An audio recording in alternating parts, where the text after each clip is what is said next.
People are so wrong about how God uses people. You see a man or a woman who are willing to seem to fight hell, to go anywhere at any time for the cause of Christ. You see someone with seemingly exceptional piety or devotional life, you automatically attribute it to something within them, something about them. One time I was in the Pacific Ocean off the coast of Peru. We were surfing. I was attempting to surf. And it was a red flag day. And I got out there and I realized I was way over my head. But I heard someone behind me coughing. It was a young man about that big. He was on a boogie board. And he was drowning.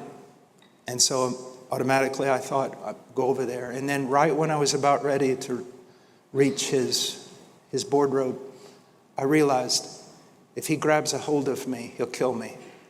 We'll both drown. And so I paddled over and called some surfers, about 6 other men. It took about 25 minutes to get him into the coast.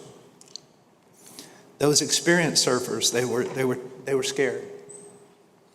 Now, I outweighed him by 85 pounds. On land or anywhere else, I could have taken him out with one arm. What was going on? In that water, he could have drowned many of us. From where did his strength come? Was it physical? No. Was it strength of will? No. What made him so dangerous, so strong? It was sheer need. He knew he had nothing. He knew he had no strength, no hope. He knew he was going to drown. He knew he was going to die. And it was that realization of his utter and absolute weakness that would have caused him to cling on to another man, a man 3 times his size, with such strength that he would have drowned him. That is true spirituality. When you see men or women who are strong or pious or seem extraordinary, you automatically attribute it to something in them, some strength. And that's not at all the case. They have recognized their utter weakness, their utter inability to please God, their utter inability to serve God, their utter inability to stand against sin. They have absolutely nothing except the wisdom of God's word and the power of God's Spirit. And that's what causes them to walk so close to Christ. It's not their strength, it's the recognition of their weakness. And if you sit there and say, well, I don't walk so close, maybe you have not recognized your weakness and your need of strength. I have served Him for almost 4 decades. Every year, I have a greater recognition of my weakness, of my inability. I have nothing. I have contributed nothing to my salvation except my sin. I have no wisdom. I have no strength. I have no power. It is only Christ and Christ alone. When you look at Paul or Peter, I think these magnificent statues and examples of faith, of discipleship.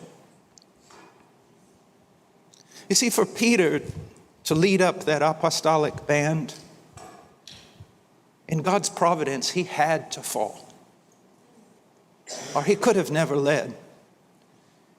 Peter learned that day he had nothing but the blood of Christ and the intercessory ministry of Christ. That was it.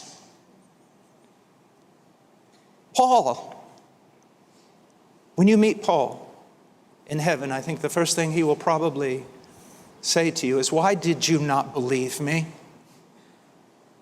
Why did you not believe me when I told you I was the weakest? Do you think I was speaking in metaphor? Do you think I was just overly pietistic? Take me at my word. I really was the weakest. But you seem so strong. You don't get it. You don't understand.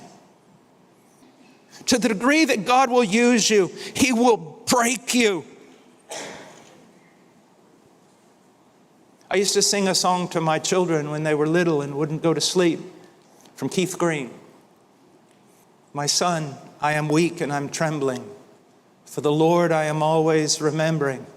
For what a strong shepherd holds you in his arm. He will break you and make you his own. The famous preacher Jowett wrote a book, School of Calvary. To the degree that God uses a man or a woman, they must suffer.